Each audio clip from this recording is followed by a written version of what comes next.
Assalamualaikum warahmatullahi wabarakatuh. Waalaikumsalam warahmatullahi wabarakatuh. Silakan Jidan untuk memimpin doa hari ini. Belum belajar kita doa dulu.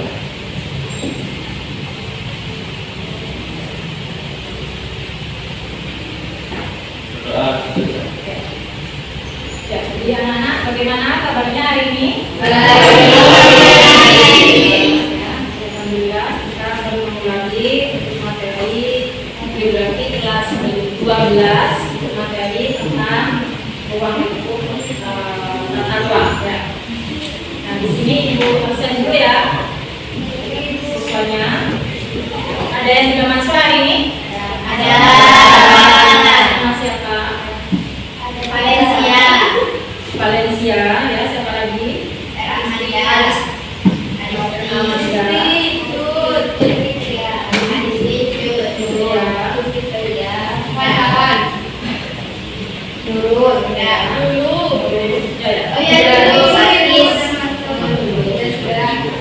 Itu ya, mungkin hari ini mereka ada kepentingan atau yang sana juga. Nah, jadi untuk hari ini kalian akan mempelajari tentang ruang lingkup tata ruang. Ya. Untuk apa ruang lingkup tata ruang di sini? Manfaat untuk mempelajari ini untuk apa? Ya, penataan ruang itu agar tempat atau wilayahnya itu nyaman, tenang, bisa untuk masa sekarang dan masa yang akan datang. Ya.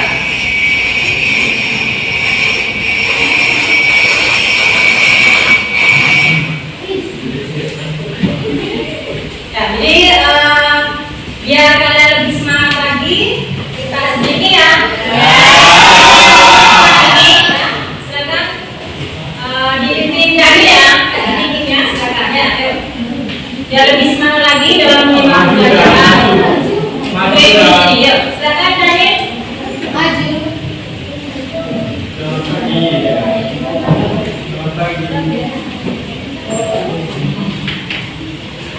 Selamat pagi. Pagi luar biasa. Nanti ya, biar lebih semangat lagi. Jadi lebih semangat lagi ya. Selamat pagi. Pagi luar biasa.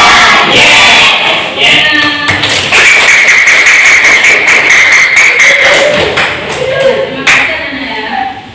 Ah, Jadi untuk selanjutnya di sini kita akan memutar video tentang tata ruang.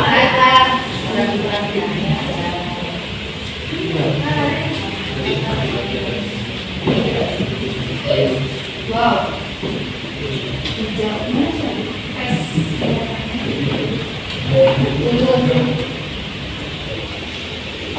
Ya, baik ya. Jadi dari video yang diputar tadi, jadi ini pertama dalam video di sini. Di sini ya, tentang ya, yang lain perhatikan. Di sini tentang perencanaan kawasan strategis nasional. Ya. Nah, jadi nanti dari video ini ada juga selain video ini ada wacana.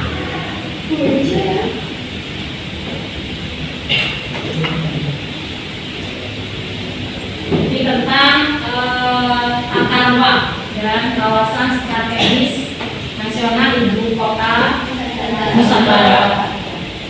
Jadi nanti mungkin ada pertanyaan dari video yang kalian lihat. Rizky, Setelah saya melihat video yang saya tadi ya, akan berpendapat. pada tahun 2045 ini banyak kawasan yang menggunakan kaca yang bagaimana dampak lingkungannya apabila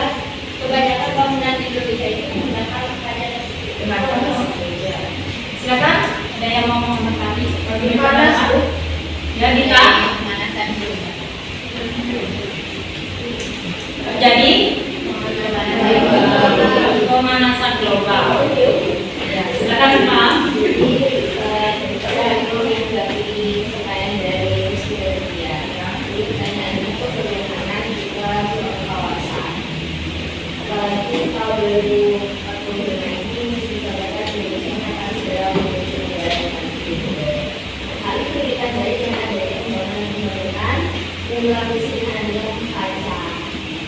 Seperti yang kita ketahui bersama bahwasanya pada saat ini kalau siang-siang kan tidak ada panas, suhunya tidak panas. Itu dikarenakan salah satu dampak dari matahari.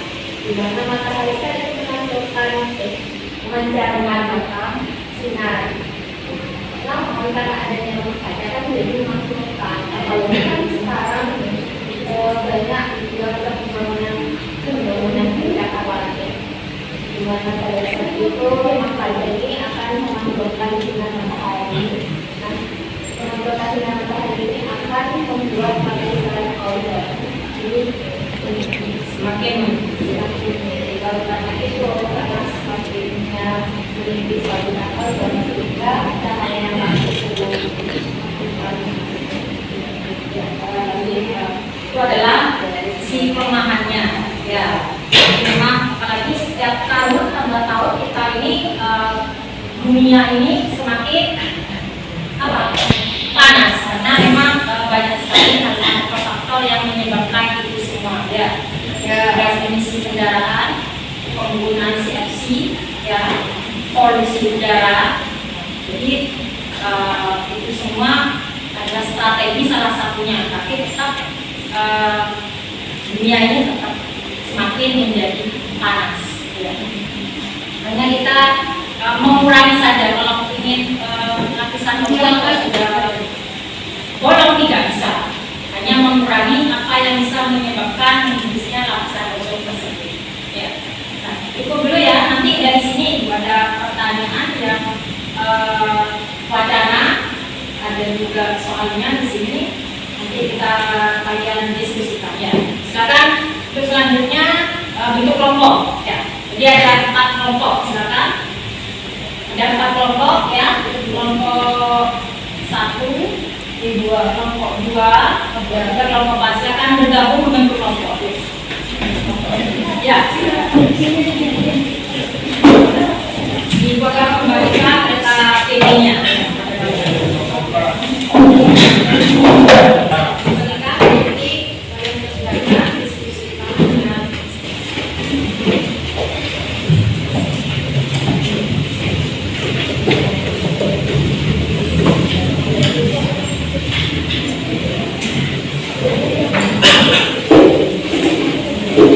Silakan dibaca, dijawab, diskusikan ya.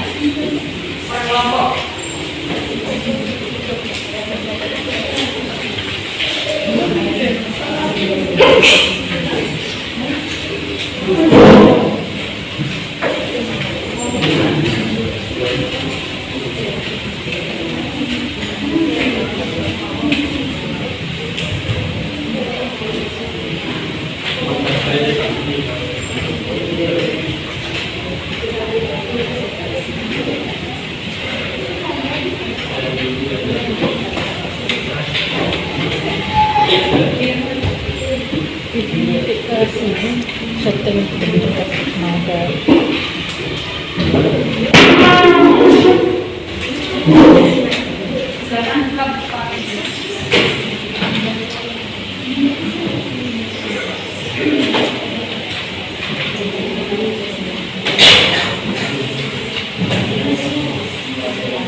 Ya, silakan kelompok 4 ya.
berdasarkan rencana tata ruang atau RTR.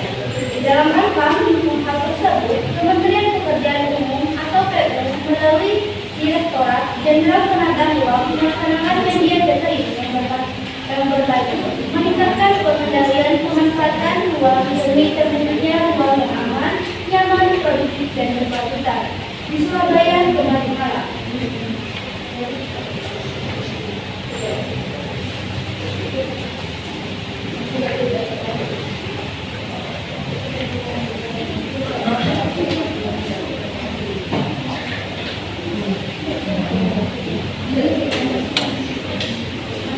Penyelenggaraan penataan ruang berdasarkan undang-undang penataan ruang dilaksanakan untuk mewujudkan kesetaraan pembangunan Indonesia yang aman, nyaman, produktif, dan berkelanjutan.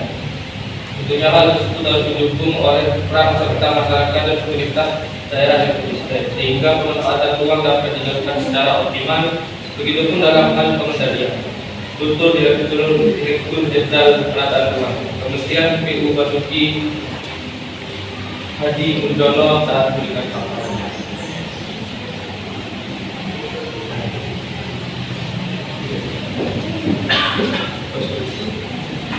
Setelah kita membaca artikel atau wacana yang sudah diberikan oleh Ibu Guru, dapat kami simpulkan bahwa tujuan dari perencanaan tata ruang ini adalah untuk mewujudkan ruang wilayah yang memenuhi kebutuhan lingkungan dengan senantiasa berwawasan lingkungan, efisiensi dalam alokasi investasi, bersinergi dan dapat dijadikan acuan dalam program pembangunan untuk tercapainya kesejahteraan masyarakat. Mungkin ada tambahan dari rekan saya. Jadi kita sudah mengetahui bagaimana kota Surabaya. Apakah kalian sudah mengunjungi kota Surabaya? Sudah. Tidak pernah mengunjungi kota Surabaya. Pasti pernah ya, pernah semua. Jadi yang kita tahu kota Surabaya ini adalah kota yang padat, kota yang banyak bangunannya, kota yang banyak polusinya, kota yang panas banget kalau siang. Benar ya? Benar. Oleh karena itu, mengapa Jenderal dan Direktur serta Gubernur di sana membuat RTRW yang seperti teman saya katakan, bahwasanya kita supaya bisa berwawasan lingkungan dengan cara RTRW. RTRW ini apa? Rencana tata ruang wilayah.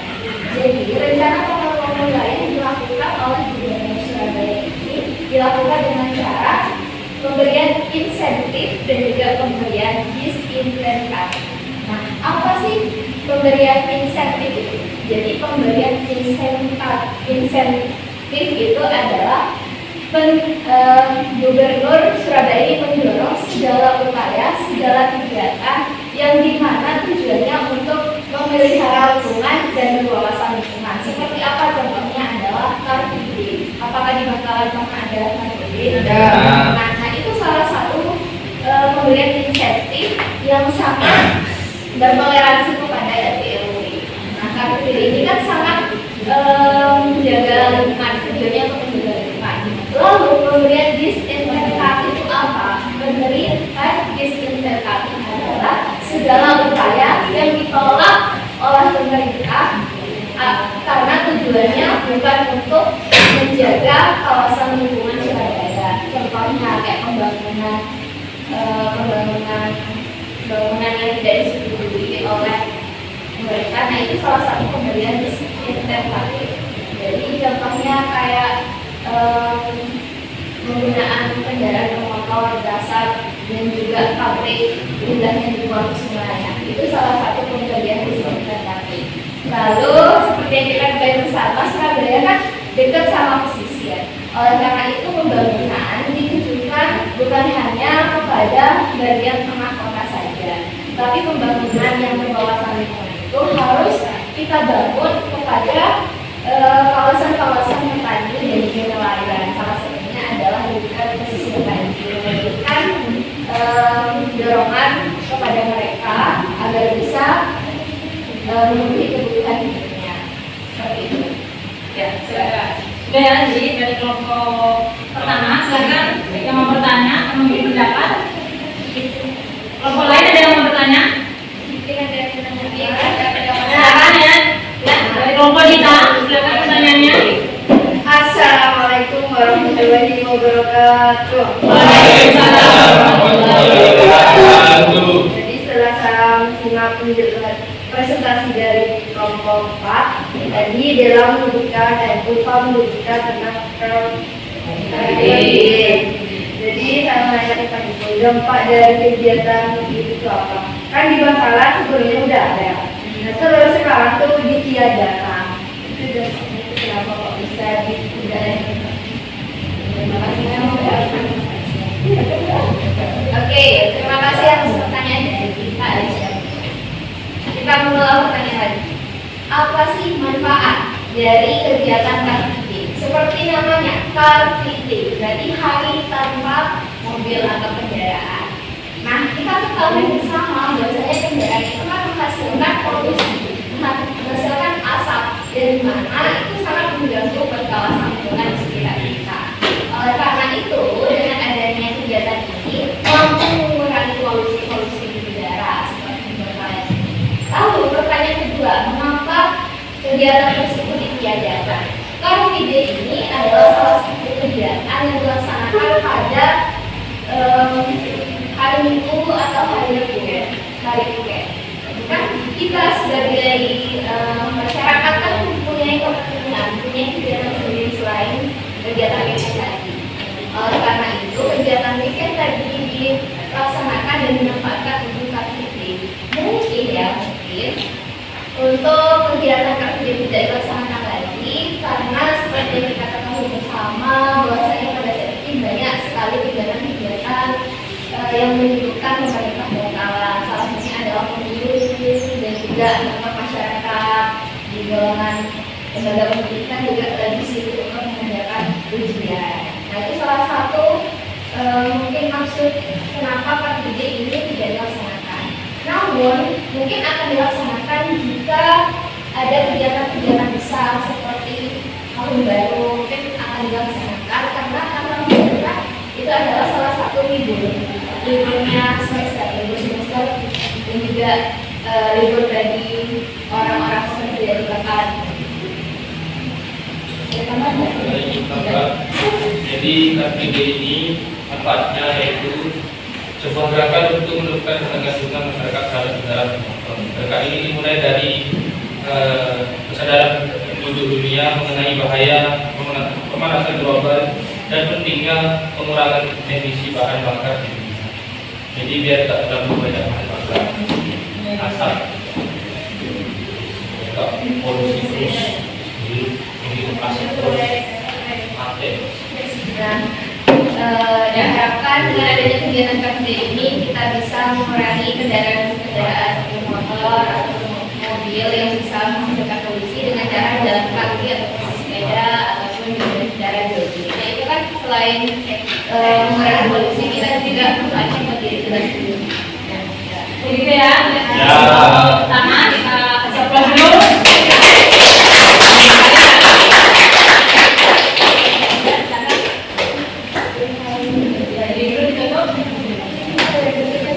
Sekian dari kelompok kami. Wassalamualaikum warahmatullahi wabarakatuh. Waalaikumsalam warahmatullahi wabarakatuh.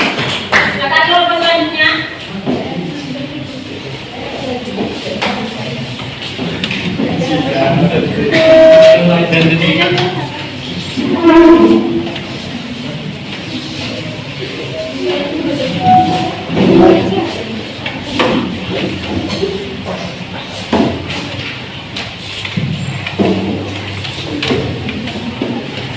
Ya, silakan. Assalamualaikum warahmatullahi wabarakatuh. Waalaikumsalam warahmatullahi wabarakatuh. Perkenalkan, nama saya Aldi. Perkenalkan nama saya Desi Arya Juliania. Perkenalkan nama saya Kartika Sarjeti. Perkenalkan nama saya Amanda Luciana. Di sini kami akan mempresentasikan dari hasil kerja kelompok kami yang sudah kami sebutkan. Jadi, penataan ruang yang dilaksanakan untuk mewujudkan kesetaraan pembangunan Indonesia yang aman dan nyaman serta produktif dan berkelanjutan. Tentunya hal tersebut harus didukung oleh peran serta masyarakat dan pemerintah daerah yang konsisten. Pemanfaatan tata ruang secara administratif memicu terjadinya permasalahan perkotaan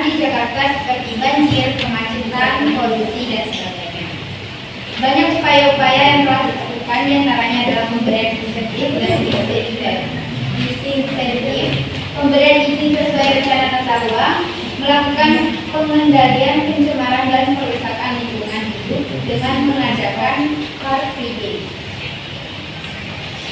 Lalu pengelolaan ruang terbuka hijau atau yang disingkat sebagai RTH yang menyebar dan pembebasan lahan untuk RTH serta mengembalikan fungsi kawasan konversi mangrove Pamurbaya seluas 200. Hal ini penting karena kota Surabaya adalah kota dekat dengan pesisir, sehingga perlu konservasi yang berprinsip terhadap kepentingan masyarakat.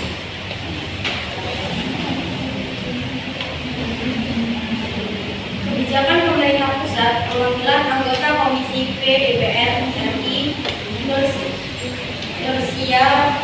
Nursiwan Sujono mengutarakan, saat ini peran pengadilan merupakan peran yang sentral, di mana pemerintah pusat harus berperan andil dalam hal ini.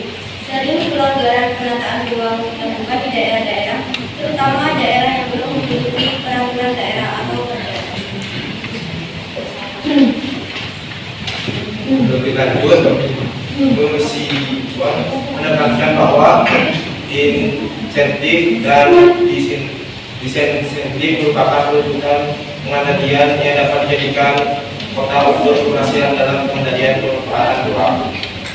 Jadi kesimpulannya di sini yaitu penataan ruang di Surabaya melibatkan berbagai upaya untuk mengatur penggunaan lahan, infrastruktur, dan fasilitas publik di kota ini. Pemerintah Kota Surabaya telah melakukan berbagai langkah untuk meningkatkan penataan ruang, termasuk Jadi sudah dikasih KPD-nya, ada nanti penilaiannya, salah satunya bagaimana keaktifan Anda bekerja sama ya, mungkin dalam berdiskusi maupun dalam berprestasi. Ya. Nah, untuk selanjutnya di sini dari materi yang kalian baca, yang kalian diskusikan sampai presentasi, mungkin ada yang bisa menyimpulkan dari materi hari ini dari beberapa kelompok. Ada yang bisa menyimpulkan? Ya, silakan Ulfa.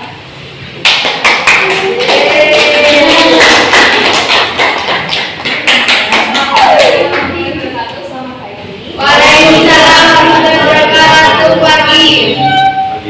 Jadi yang dapat kita simpulkan, terima kasih kepada Ibu dan juga teman-teman sudah belajar tentang geografi dan juga terima kasih RW. Jadi dapat saya simpulkan dalam pelajaran geografi hari ini kita mengenal tentang rencana tata ruang wilayah, di mana rencana tata ruang wilayah ini sangat penting bagi seluruh dunia. Mengapa demikian? Karena untuk apa pembangunan sebesar-besarnya, untuk apa pembangunan semaju-majunya jika tidak diiringi dengan kelestarian lingkungannya. Untuk apa pembangunan yang maju dan juga berkembang, tapi itu tidak berkelanjutan. Karena itu, ketika kita melakukan satu pembangunan, maka harus diiringi dengan kelestarian kawasan lingkungan. Seperti yang ada di Surabaya yang kami presentasi dari tadi. Ya, bukan yang lain? Ya, TW. Jangan cinta ya, cinta kesimpulan.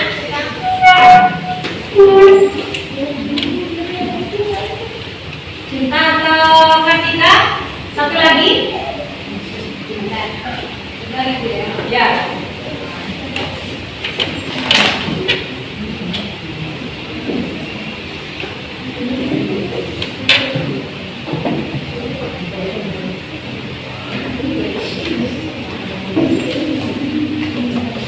Ada yang nambah lagi sebelum cinta ya, boleh? Dan kelompok lain, Soleh? Sudah kita cinta masuk kesimpulan satu lagi.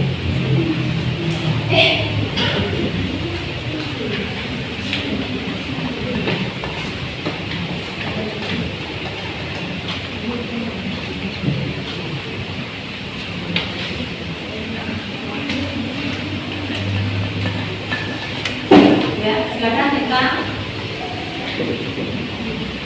Jadi pemindahan ibu kota Nusantara atau IKN erat terkait dengan rencana tata ruang. Ini mencakup penataan fungsionalnya, perhatian pada aspek estetika dan lingkungan, serta pemikiran matang terkait infrastruktur dan pengembangan ekonomi. Sehingga kesuksesan IKN bergantung pada implementasi rencana tata ruang yang baik, pemasangan keberlanjutan dan efisiensi wilayah baru. Terima kasih ya.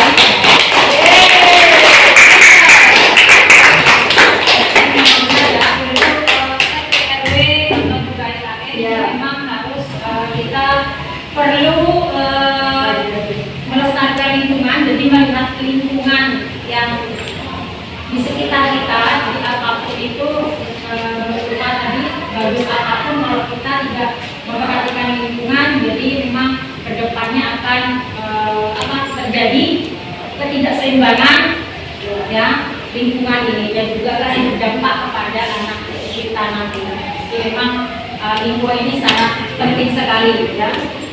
Jadi IKN maupun RTRW itu memang harus diperhatikan salah satunya. Nah, mungkin itu saja untuk materi hari ini ya. Jadi untuk materi selanjutnya ini tentang menggambarkan atau nanti membuat tentang tata guna lahan. Materi selanjutnya jadi memang ada keterkaitan dengan yang hari ini. Jadi terima kasih anak-anak untuk materi hari ini. Semoga sehat selalu dan bermanfaat. Jadi buat dulu. Assalamualaikum warahmatullahi wabarakatuh. Waalaikumsalam warahmatullahi wabarakatuh. Dan ditutup mungkin dengan doa di depan agar lebih masuk lagi. Doa ya sidang. Dari sini boleh, dari depan boleh. Sebelum pulang ya. Ya boleh. Agar ilmu yang kita dapat hari ini bisa bermanfaat buat kita ke depannya, marilah kita membaca doa sesuai dengan keyakinan masing-masing. Doa dimulai.